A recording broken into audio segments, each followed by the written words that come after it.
Ndandichiri mupain yekurwadziwa nemavidhiyo akabva apama imwe munhu anongobura every week.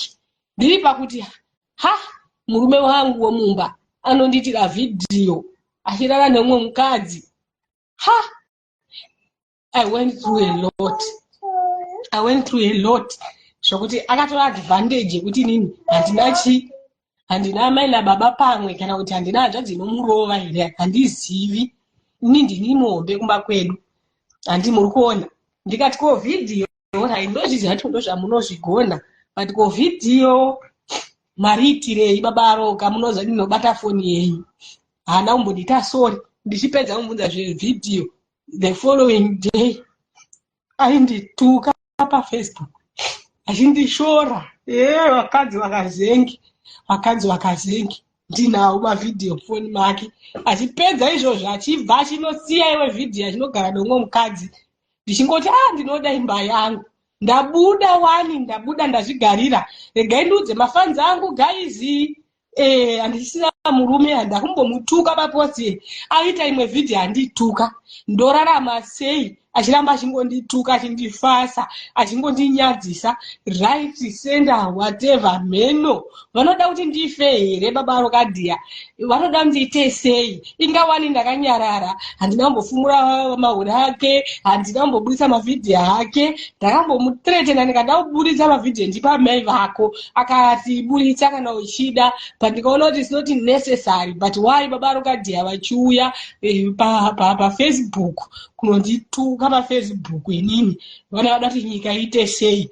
Vanondituka vaita vidhiyo vari kumba kwehure ravo, gore rakapera vari kumba kwehure ravo vakamira pavheranda rehure ravo vachitaura mavidhiyo vachindishaudha.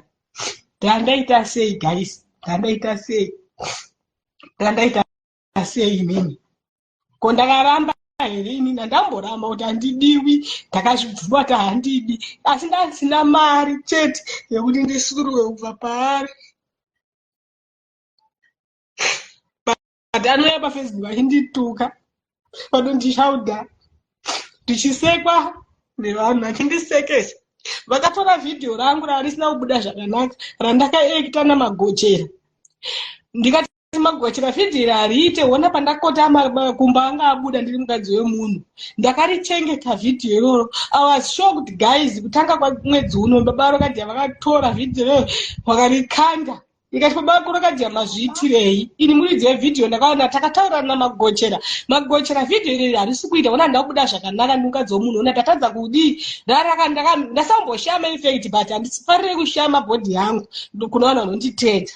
Handifarire kushama bhodhi yangu, but pandakakotama ndakaona zvidya zvangu chibudikira. Ndikati riiteba. Magochera akatoseka, kati kana musiri comfortable ngatirege kuriposta. Ndikarichengeta baba Rokadhiya atora vidhiyo yakariposta. Handakuzviona, ndakazoriona the following day. Ndikamuti baba Roka zvikanziwa mama nababa Roka vanhu ngavazvione kuti hauna kukwana. Ndikati wazviitirei? Unopostirei vidhiyo rakadaro? Ndakakutadzirai chii? Unondituka pano handikutuke bheki. Unondiita sei handikutuke bheki? Unonondireva nemahure ako handiite sei? Handimaliste wani pano paFacebook. Vakadzi vevanhu, shamwari dzangu, vanani vese unongodanana navo, asi ndakambovafumura wani. Handisati guys, asi nini why achindituka baba Rokadhiya pamusoro pezvese zvaakandiitira? Why achindidaro? Panoshayawo here anowirana nababa Rokadhiya anovatsiura